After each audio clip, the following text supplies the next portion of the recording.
Amigos del Ecuador y de América Latina, bienvenidos. El mundo, no solamente nosotros, está perplejo, anonadado frente al resultado de las elecciones en los Estados Unidos. Y todos nos estamos haciendo preguntas. ¿Qué ha pasado como para que alguien muy cercano a la demencia haya sido convertido en el hombre más poderoso de la Tierra, en el presidente al menos del país que con su ejército y con su poder económico lleva la voz cantante de todos los asuntos en el mundo entero? Y no conseguimos entenderlo. Todos estamos buscando explicaciones. Dijo el expresidente uruguayo, el entrañable Pepe Mujica, socorro. Y es toda una expresión. Rafael Correa dijo, ¿acaso sea lo mejor? Porque viendo lo peor de los Estados Unidos, lo peor de ese tipo de regímenes, probablemente nosotros encontremos la fuente de recursos para seguir creyendo en lo nuestro, o para volver a creer en lo nuestro en aquellos países donde se ha perdido de vista el daño que el neoliberalismo puede hacer. Cristina Fernández de Kirchner dijo en estas horas que es un estallido del neoliberalismo, y es muy probable. Hartos del neoliberalismo salieron para cualquier lado, a más neoliberalismo o a lo contrario, porque no se sabe lo que puede ocurrir con Trump. Miren, el 1% de los Estados Unidos, de los ricos, de toda la torta económica del país, tenían hace algunos años el 9%. Ahora ese 1%, tiene el 24% de la torta. No se puede más. La gente duerme en el umbral de los edificios, millones de niños andan desamparados en los Estados Unidos, ya no solamente en ese mundo que parece tener mayores problemas todavía, dentro siempre del capitalismo. Es factible que esto haya sido también un estallido, además de un latigazo blanco, como muchos dicen en los Estados Unidos, el látigo de esa sociedad blanca conservadora de los Estados Unidos que se cansó de un gobierno de un ciudadano negro durante 8 años y que dijo una mujer ahora durante 8 años. ¿Qué vienen después? Los transexuales. Y con esta idea, refugiados en ese personaje detestable que es Donald Trump, le han dado un verdadero golpe al mundo, que está, como dije en un principio, perplejo. Bienvenidos, esto es Crónica de América.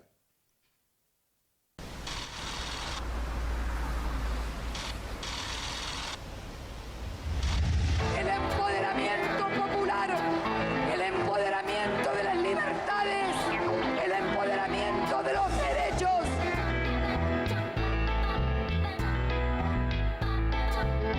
Solo unidos nosotros, en una sola gran patria, seremos libres. Nós temos que decidir qual é o país que nós queremos, qual é o continente que nós queremos. Ou nós decidimos e construímos, ou não vamos a lugar nenhum.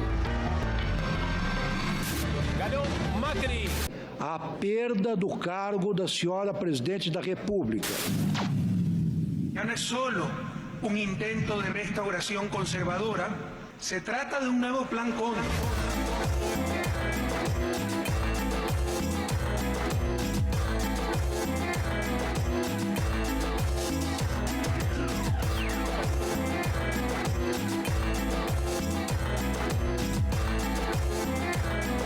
La pregunta clave es quién manda en una sociedad, las élites o las grandes mayorías.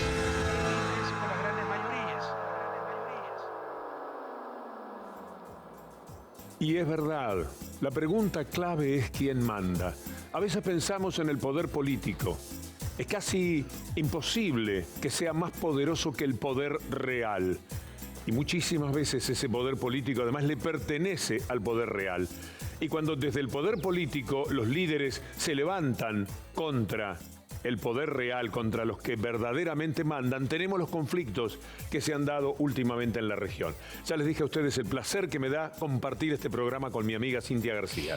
Víctor Hugo, ganó Donald Trump, efectivamente. Hay incógnitas, están, como diría García Linera, se están planteando los análisis de la derrota. Tal vez es tiempo de ser buenos analistas de la derrota. Ahora, ¿qué significa? ¿Cuál será la injerencia en nuestros países? ¿Qué pasará con esa injerencia a través de las ONG, de las embajadas, de las bases militares? militares. Mucho para hablar en este Crónica de América, pero primero saludemos a los amigos y amigas de las televisoras de la región que nos están mirando. Estamos, por supuesto, a través de Ecuador TV, estamos a través de Bolivia TV, de la Argentina, de la TV Universidad, de la Universidad Nacional de La Plata en Buenos Aires, Canal 9 de Santa Cruz en Argentina y TVT, la TV de los Trabajadores en San Pablo, Brasil.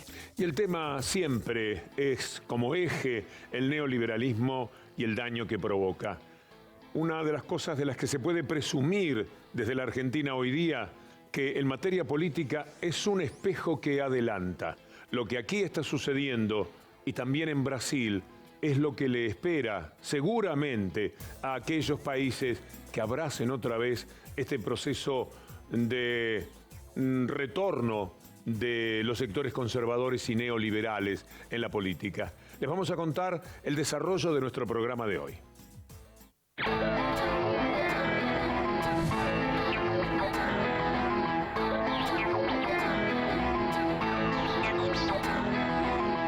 Trump es muy aislacionista, no tiene ningún interés en estos tratados de libre comercio asimétricos que nos han venido ofreciendo en la región durante todos estos años.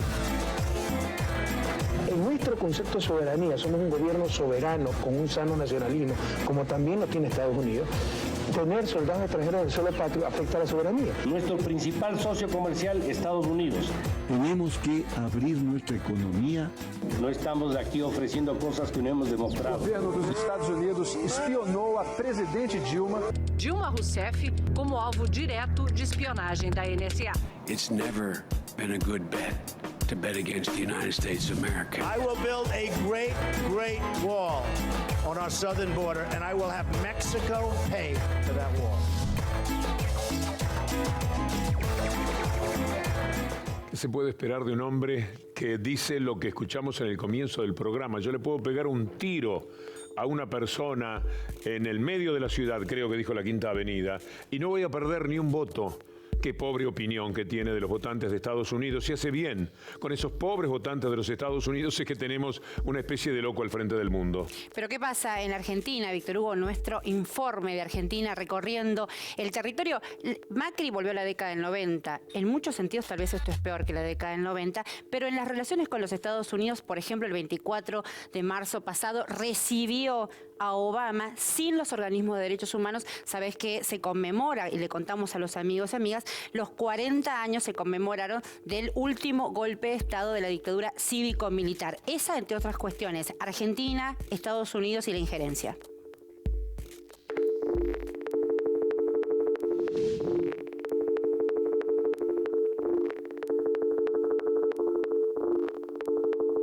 Nos rodean las aguas del Río de la Plata, estamos en la costanera de Buenos Aires, el Parque de la Memoria, para honrar a los 30.000 desaparecidos de la última dictadura cívico-militar. Aquí se reunieron el 24 de marzo de este año, cuando vino Barack Obama en el aniversario número 40 del último golpe de Estado. Junto a Mauricio Macri arrojaron rosas blancas como esta al río en memoria de los desaparecidos. Pero gran parte de la sociedad argentina repudiaba la visita de Obama a la Argentina porque instauraba otra mirada de los derechos humanos, porque Obama venía a apoyar las políticas neoliberales de Mauricio Macri. Y creo que el objetivo del presidente Macri es brindar el tipo de apertura, transparencia, competitividad, progreso dentro de Argentina que va a permitir que personas increíblemente talentosas con maravillosos recursos naturales prosperen de un modo que no ha ocurrido durante mucho tiempo.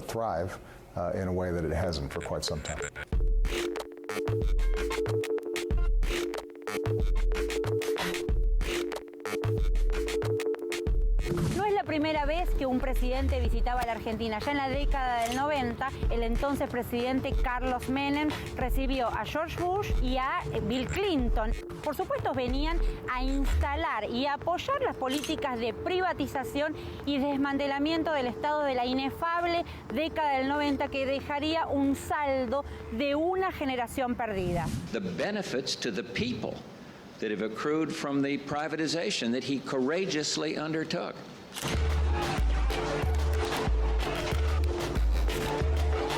He decretado el estado de sitio en todo el territorio nacional.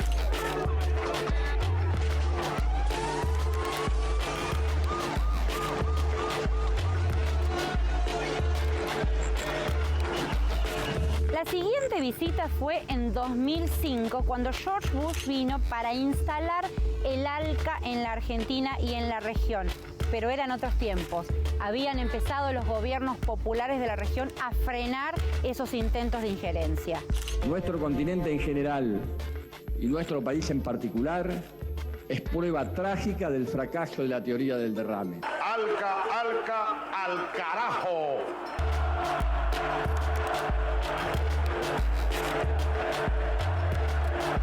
Los gobiernos de Néstor Kirchner y Cristina Fernández de Kirchner, sin lugar a duda, cambiaron el paradigma de la relación con los Estados Unidos. Defendieron a la región cuando hubo que defenderla y plantearon la soberanía cuando fue necesario. La hegemonía de Estados Unidos ha cambiado mucho en estos años. Tiene mucho que ver justamente con lo que han denunciado Assange y Snowden, y a eso sumarle la batalla tecnológica, Internet y sobre todo la soberanía de las comunicaciones, que todas las comunicaciones de Latinoamérica pasan a través de servidores en Estados Unidos, y hay una connivencia muy fuerte de Internet con el mundo del Pentágono y los contratistas militares estadounidenses y el mundo del espionaje. Trump es muy aislacionista. A diferencia de los demócratas y republicanos que forman parte del establishment, no tiene ningún interés en estos tratados de libre comercio asimétricos que nos han venido ofreciendo en la región durante todos estos años. Yo creo que para un gobierno como el de Macri acá en la Argentina va a decir que lástima, porque a ellos les encantaría tener ese tipo de relaciones casi carnales que muchos gobiernos neoliberales suelen tener con Estados Unidos. Los Estados Unidos seguirán intentando tener injerencia en nuestros países, manipularnos a través de distintas situaciones, como por ejemplo las embajadas o los intereses de las grandes corporaciones económicas. ¿Cuál es la respuesta? La respuesta es regional. La respuesta es justamente desde este Parque de la Memoria pensarnos para encontrar caminos emancipatorios que nos planteen como región frente al mundo. Es extraordinario cómo Bush elogiaba a Menem por el coraje que tenía para privatizar. Lo mismo que va a buscar ahora el gobierno neoliberal de Mauricio Macri. ¿Por qué no piensan en la valentía de los auténticos estadistas que piensan en un Estado que se convierta en una protección real para los más vulnerables?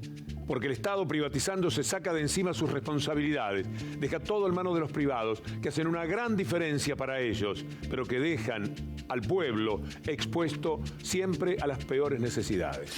Víctor Hugo, una de las locaciones, uno de los lugares donde grabamos este informe era la embajada, ¿no? La residencia y la embajada norteamericana. Hay las embajadas de los Estados Unidos en nuestros países. Desde allí se pergreñaron una cantidad de inequidades para la región. Argenleaks, el excelentísimo libro de Santiago Odón, el periodista que también figura en el informe, en un momento plantea desde la embajada argentina de los Estados Unidos en Argentina cómo pronosticaban el ajuste. Ya en 2007 pronosticaban un ajuste para nuestro país. Ese ajuste, por supuesto, no se dio por el cambio de paradigma que significó el kirchnerismo en la Argentina. Sin embargo, ahora con el gobierno de Macri, volvimos al tercer ciclo de endeudamiento de nuestra historia con el pago de miles de millones de dólares a los fondos buitre. Vamos a ver cómo se planta Ecuador frente a los Estados Unidos, cómo lo ha hecho en los últimos años, el tema de las bases militares, por ejemplo. ¿Cuál es el criterio? Seguramente diferente al que se ha tenido en la Argentina, al que se tendrá en Brasil, en estos tiempos del neoliberalismo.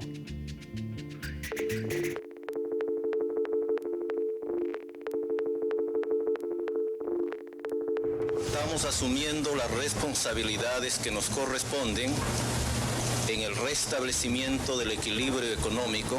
Me ha complacido enormemente la visita del presidente Hurtado.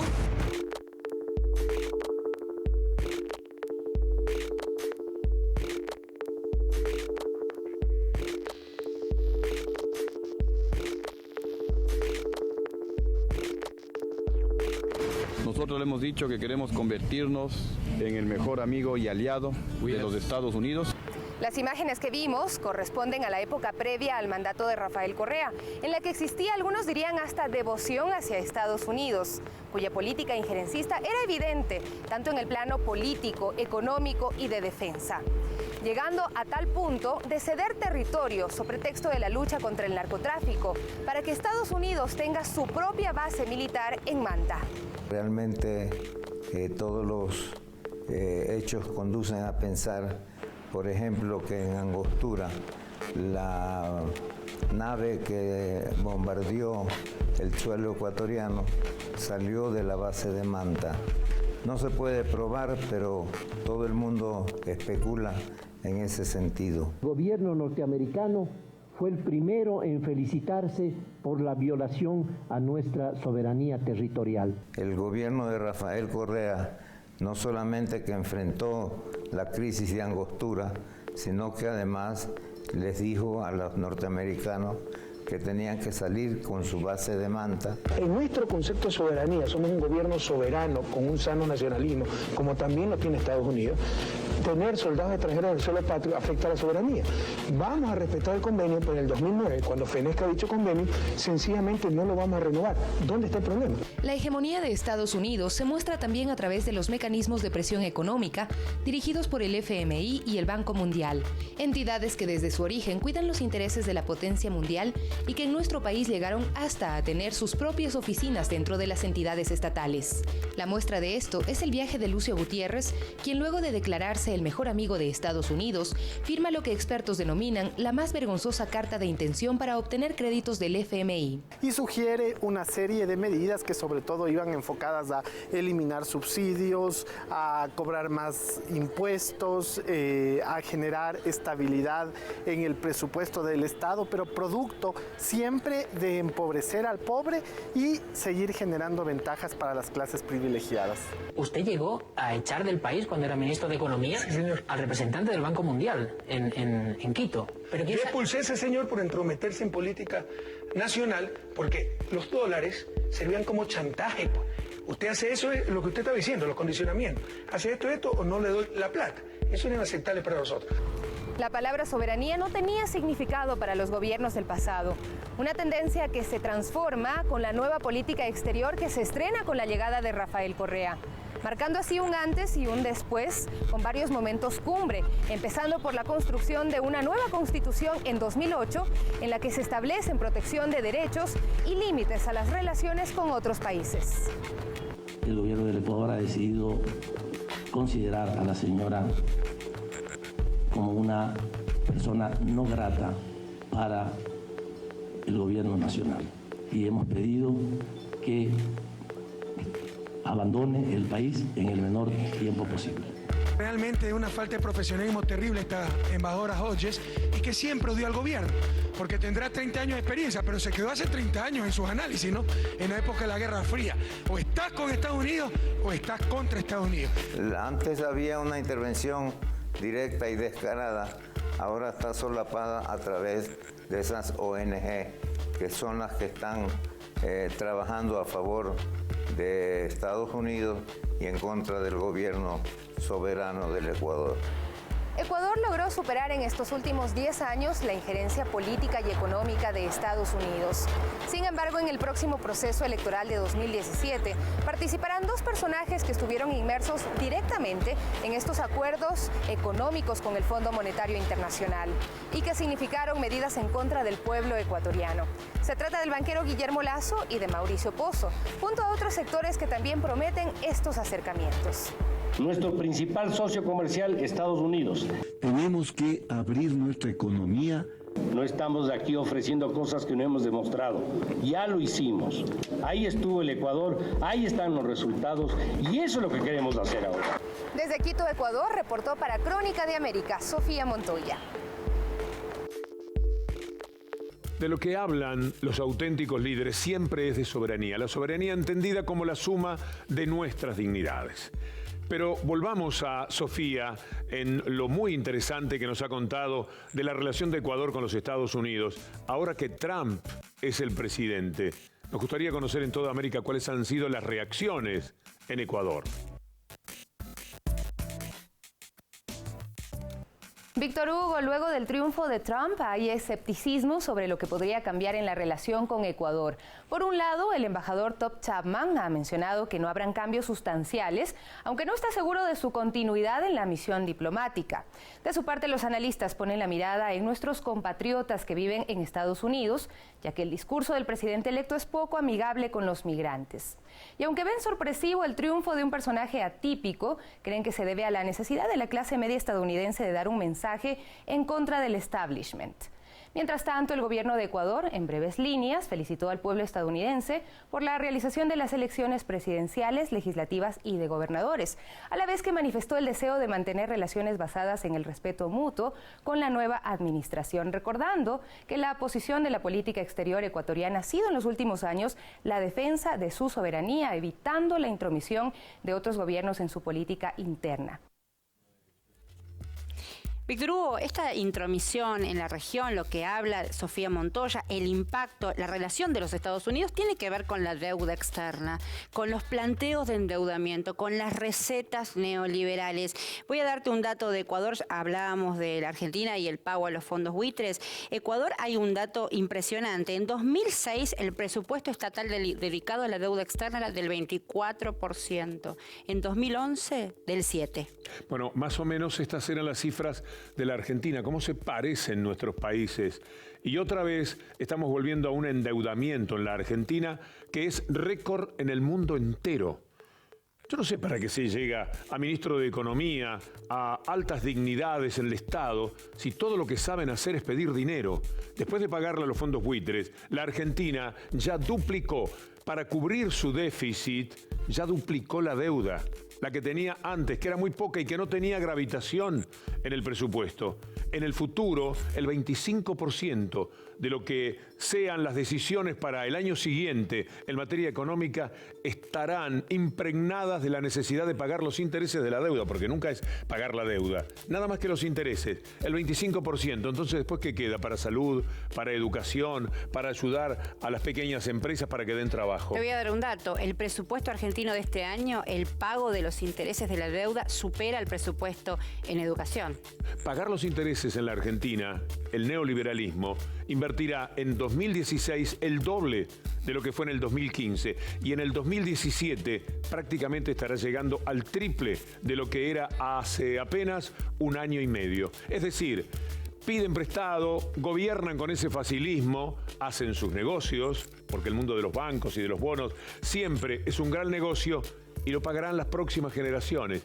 Pero están haciendo tanto daño en la Argentina y presumo que también en Brasil, que cuando vuelva por necesidad un gobierno progresista, le costará ser progresista, porque será muy difícil afrontar otra vez lo que ya vivió la Argentina.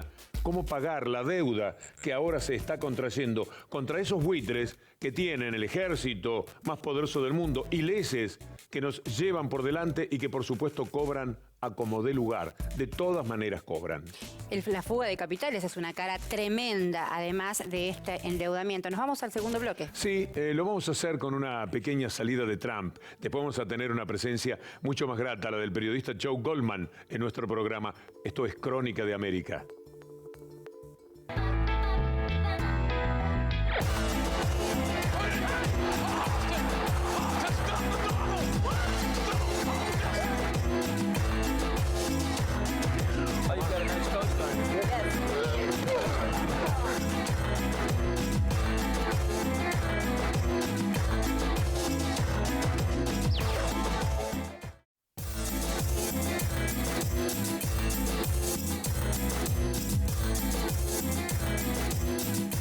Joe Goldman es un admirado periodista que cubre toda la región para ABC de los Estados Unidos. Bienvenido, Joe.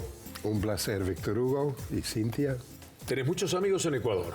Muchos amigos. Quiero saludar a mis amigos de Quito, de Otavalo, especialmente de Pedernales, la ciudad que estaba devastada por el terremoto en marzo. Y yo estaba allí cubriendo 10 días y entiendo que están reconstruyendo y un saludo especial para ellos. Poco menos que has vivido en Ecuador. Sí, sí, sí. Me encanta Ecuador. es mi segundo, tercero o primero país, depende de qué pasa en el mundo. Bienvenido, Joe. Víctor Hugo, Joe, a Trump lo votaron hombres, blancos y de edad avanzada. Si les parece, vamos a compartir unas expresiones de Donald Trump. They say, I have the most loyal people. Did you ever see that?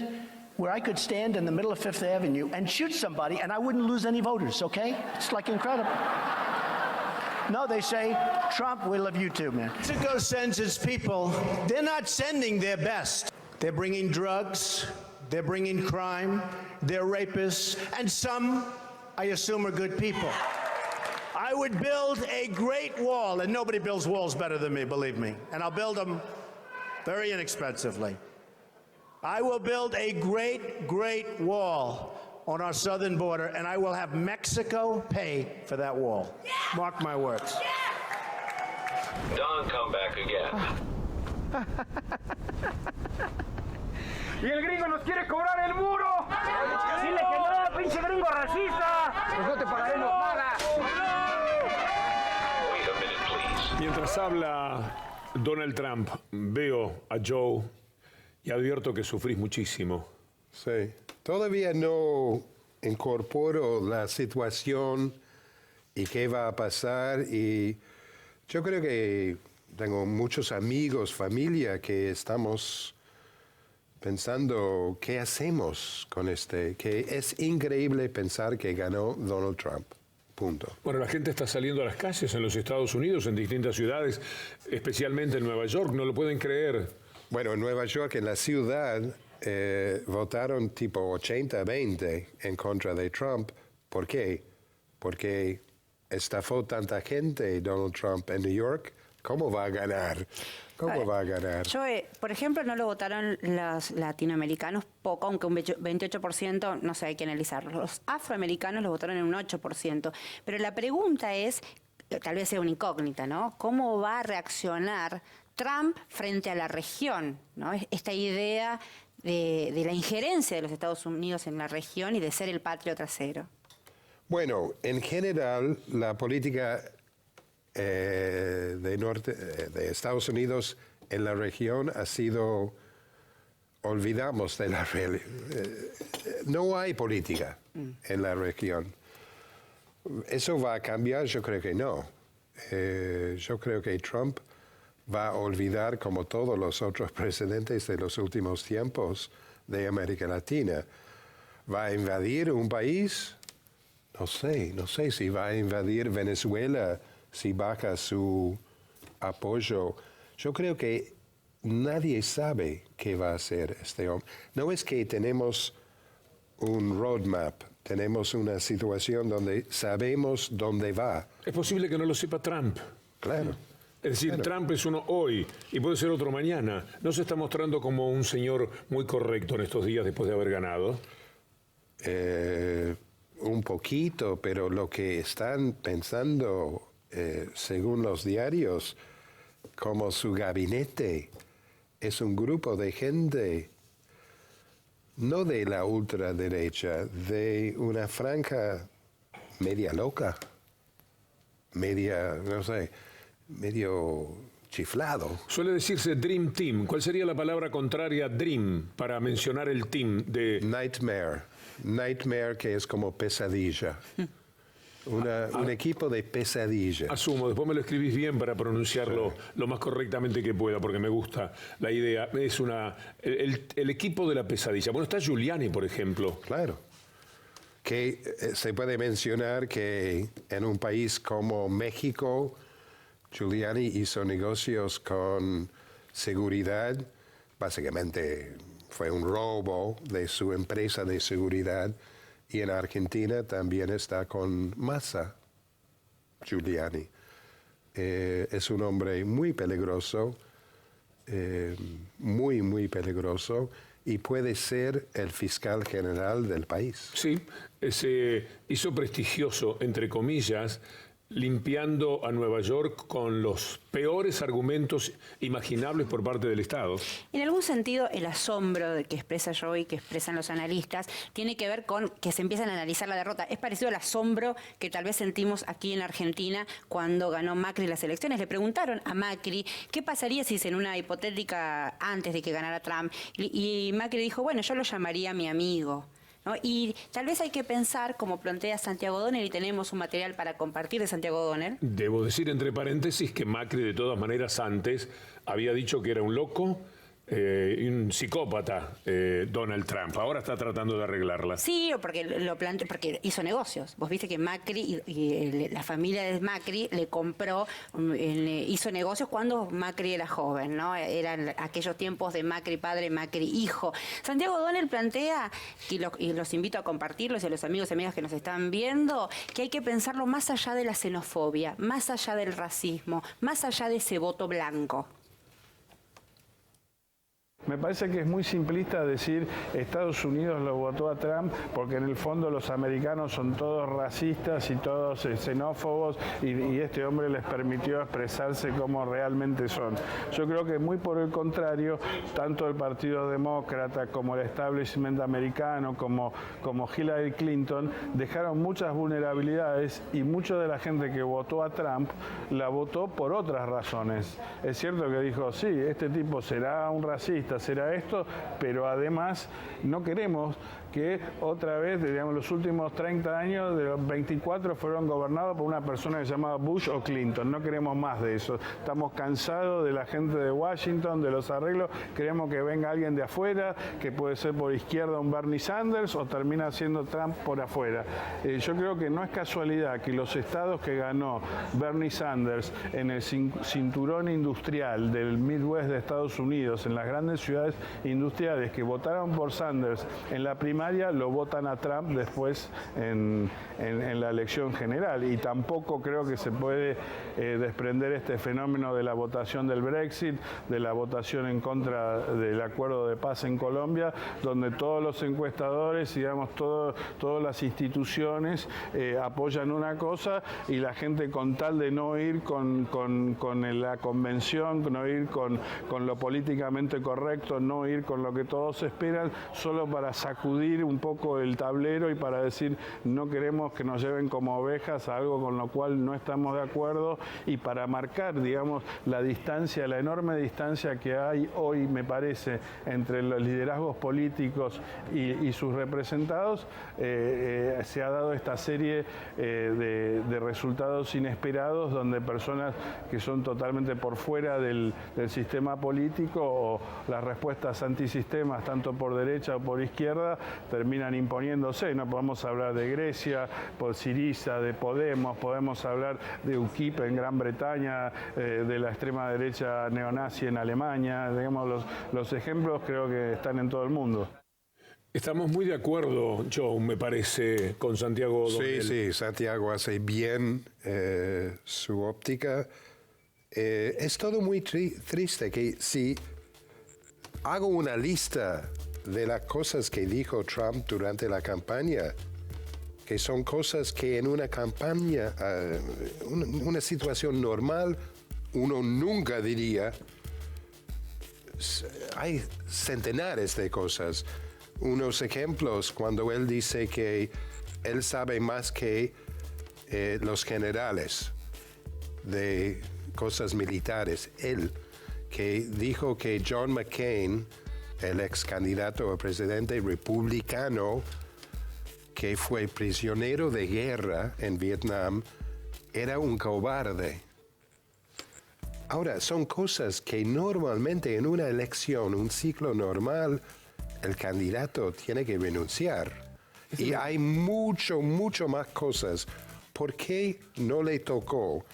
Yo creo que la bronca con la situación económica, especialmente en la industria de Estados Unidos, es tanto la pobreza que veo cada año que vuelvo a mi país amado, querido, y veo la pobreza. Es realmente choqueante. Es muy interesante lo que sucedió con New Balance. Es una empresa que fabrica calzados y zapatillas, y sacó un comunicado diciendo, bueno, estamos muy de acuerdo con Trump que dé protección a la industria local. La gente empezó a quemar las zapatillas New Balance en las calles de varias ciudades de los Estados Unidos. Tuvieron que sacar otro comunicado diciendo, no es que estamos con Trump, estamos de acuerdo con esto que quiere hacer Trump. Y ahí está una parte de la explicación. Él va a dar más trabajo, le promete a los americanos, a esos que lo están pasando tan mal. Sí, lo que dijo Santiago de Bernie Sanders, por ejemplo, yo creo que mucha gente que votaron Sanders en las elecciones internas de los demócratas votaron a Trump ahora.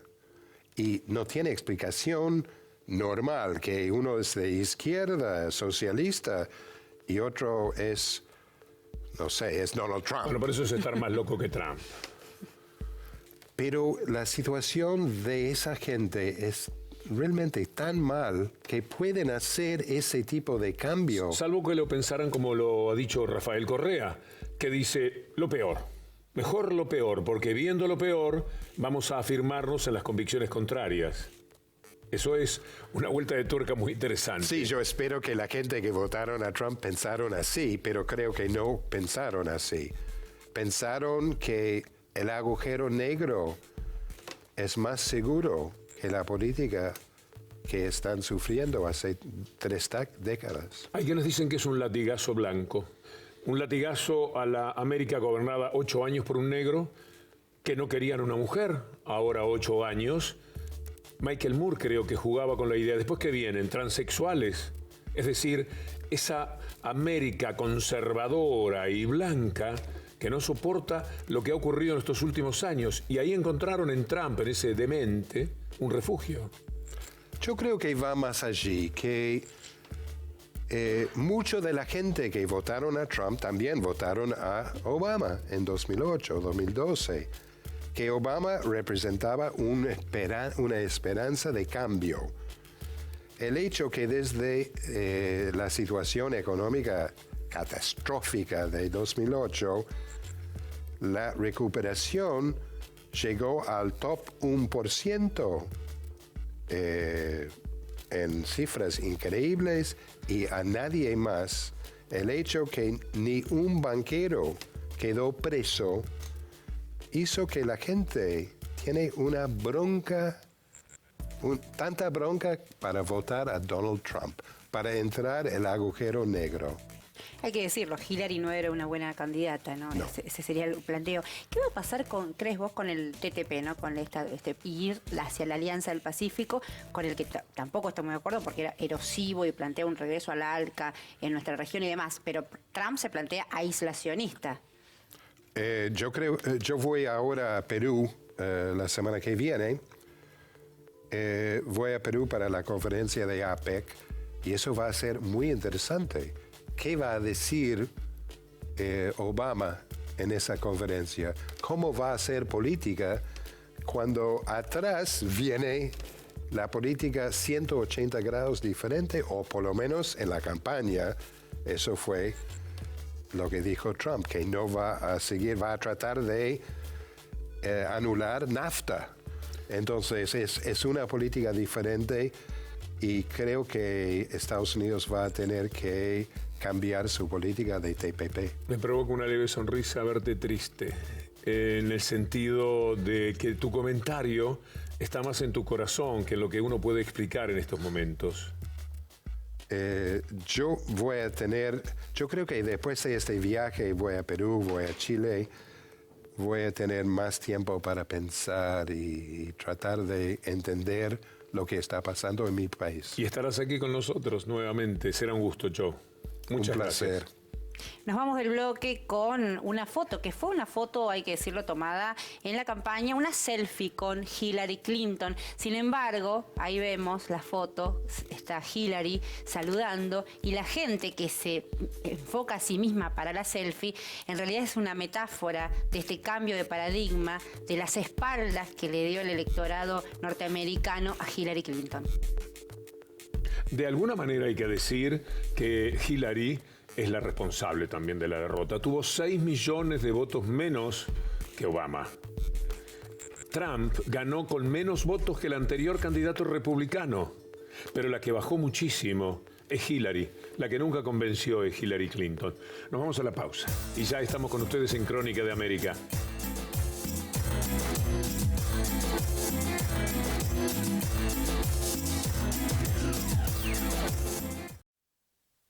Precisamente en esa línea de liberación, la posición en torno a Estados Unidos de Bolivia es algo que se ha venido perfilando desde hace tiempo con acciones como, por ejemplo, la expulsión del embajador norteamericano, de la DEA. El último anuncio que usted hacía era la expulsión de la USAID. ¿A qué se deben este tipo de decisiones? No sé si es por instrucciones del presidente Obama, pero esta estructura del gobierno de Estados Unidos permanentemente nos conspira, permanentemente nos provoca. Financian a nuestros opositores, usan algunas empresas. Agentes externos o embajadores o diplomáticos no pueden estar ahí conspirándonos. A eso se debe la expulsión de la embajada de Estados Unidos, a eso se debe la expulsión de la DEA de Estados Unidos. Pero por más que sea un país pequeño, tenemos derecho a defender nuestra dignidad, nuestra soberanía. ¿Qué interés tiene Estados Unidos en conspirar? Claro, no acepta que un país nacionaliza sus recursos naturales, un país que nacionaliza los servicios básicos. Tengo tanta admiración por Evo y estoy tan compungido de que ese periodismo de derecha enfermo, muy mentiroso, que tenemos en el continente le haya inventado un hijo, saben que fue un invento, para que él no pueda seguir siendo presidente de Bolivia. Él determinó que lo que antes era 82 para los de afuera y 18 de las riquezas de Bolivia para su país, cambió todo y ahora es el 82 para Bolivia y el 18 para los otros países. Y les alcanza, porque no se fueron. Eso sí que es tener coraje. Antes era la Escuela de las Américas y el instalar un plan Cóndor regional a través de las dictaduras latinoamericanas. La nueva forma de injerencia y dominación, citamos a Raúl Zaffaroni, un gran jurista argentino, juez de la Corte Interamericana de Derechos Humanos, son a través de los medios de comunicación, a través de los medios como brazos de la derecha política, a través de las policías, como en su momento le pasó a Correa el golpe de Estado, interceder e interferir. Y después está la cultura ONGista, ¿no? Esta agencia de control gubernamental, USAID, de la que vos tanto has hablado, que puede estar relacionada con la CIA, que es la otra manera que hacen. Solventan a grandes ONG, acá tenemos vastos ejemplos en la Argentina y seguro en la región, para de esa manera socavar a las oposiciones de los gobiernos populares. Algunos amigos sabrán que yo soy relator deportivo, relator de fútbol en especial. A los 18 años ya recorría América relatando partidos y conocí la paz cuando era muy muchacho.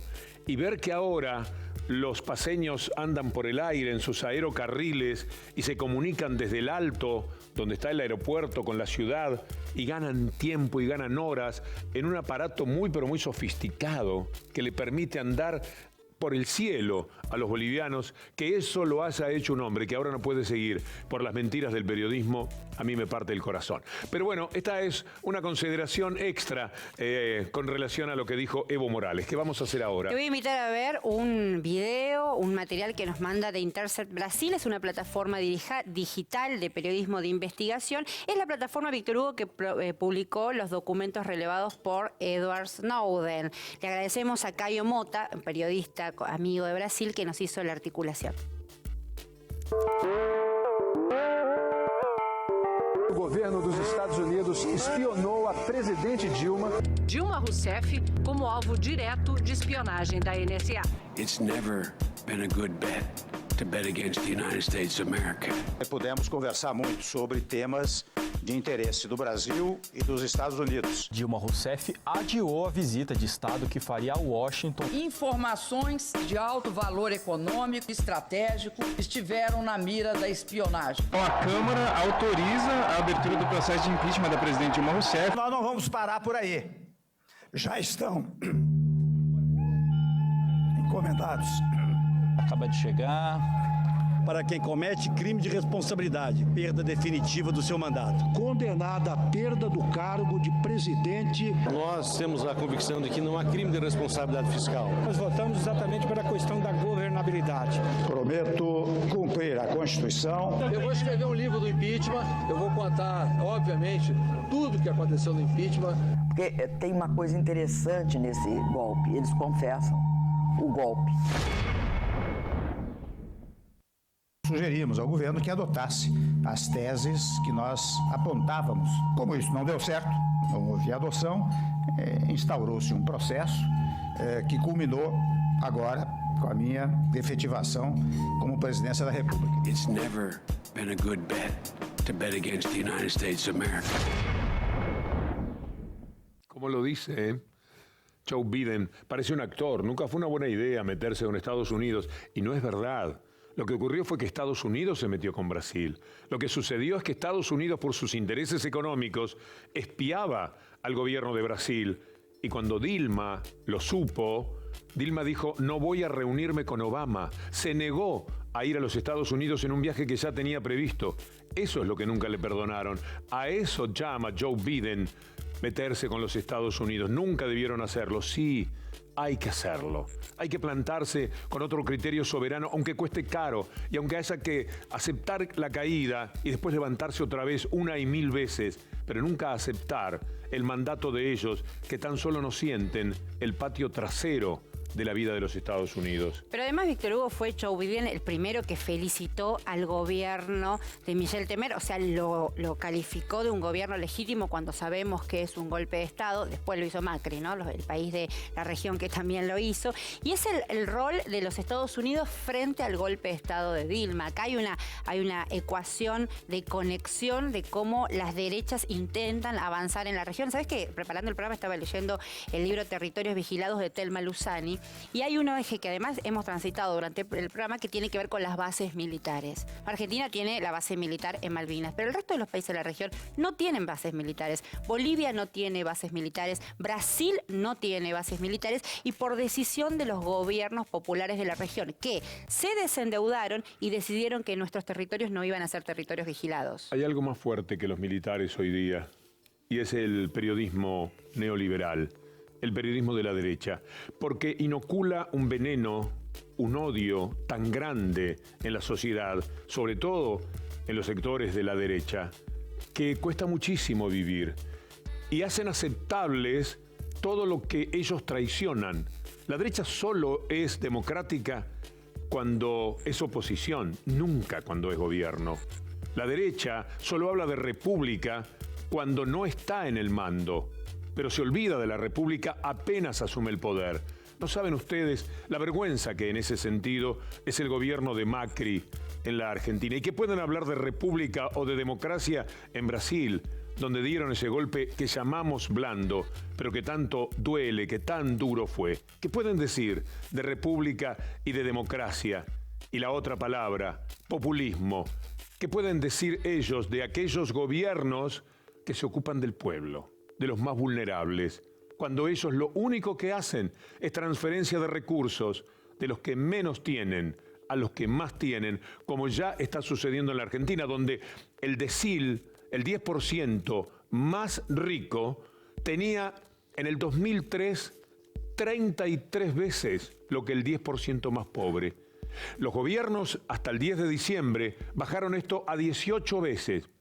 Estaba bastante bien e iba en camino de profundizarlo.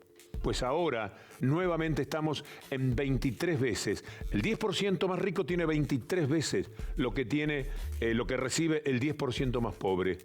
Eso es el neoliberalismo. Y además el lenguaje neoliberal se abusa de las palabras. Hablabas de república. República es res pública, es la relación con la cosa pública. Han sido los gobiernos populares de la región quienes realmente han tenido una relación de defensa de la cosa pública. ¿O acaso las corporaciones mediáticas tienen defensa de la cosa pública? ¿O acaso la enorme fuga de capitales que ya está viviendo la Argentina como espejo de la región que adelante tiene relación de la cosa pública? Hay que retomar esos términos, populismos, porque realmente han sido los verdaderos representantes de los rostros.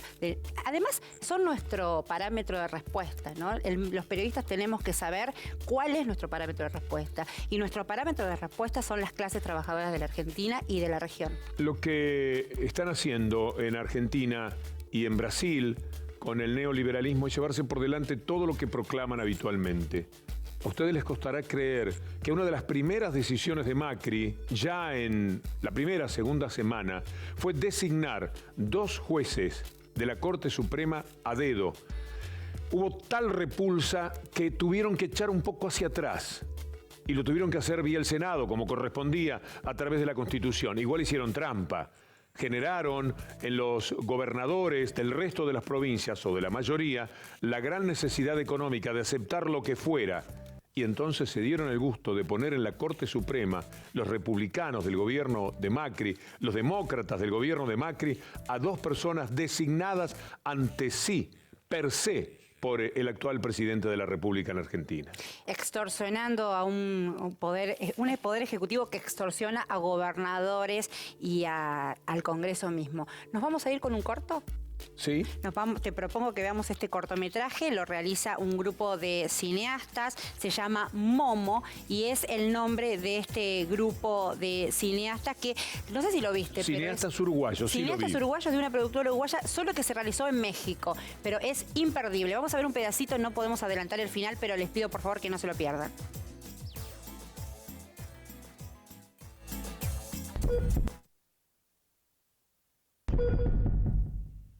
Dr. Gonzalez, please go to surgery.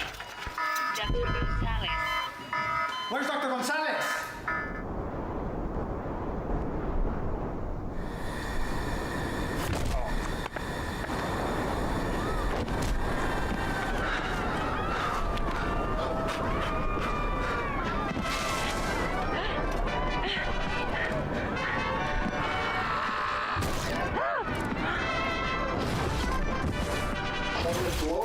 System is going to slide in and bring with it. ¿Qué pues, pinche gringo mamón? Si tengo mi green card. U.S. Border Protection. How can I help you? Pues sí, you can help me. Devuélveme mi trabajo. ¿Qué hiciste? ¿Qué hiciste, cabrón? ¡Me destrozaste el coche, pinche gringo! Thanks for your collaboration. And remember, don't come back again. ¡Y el gringo nos quiere cobrar el muro! ¡Dile que no, pinche gringo racista! ¡Pues no te pagaremos nada! Wait a minute, please.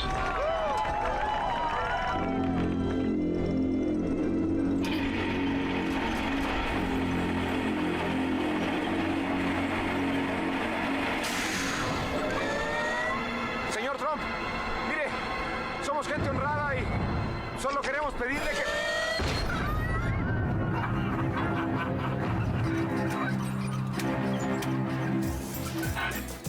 Cruda realidad.